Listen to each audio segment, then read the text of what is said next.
When you're trying to figure out a pattern for the fish, sometimes it really pays off to slow down, start paying attention to what's going on around you, and do it stealthily, quietly.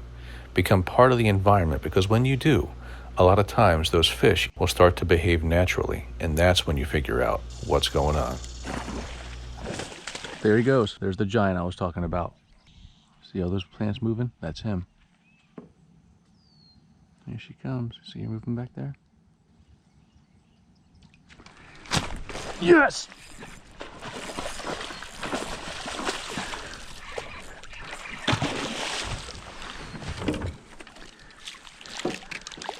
Oh.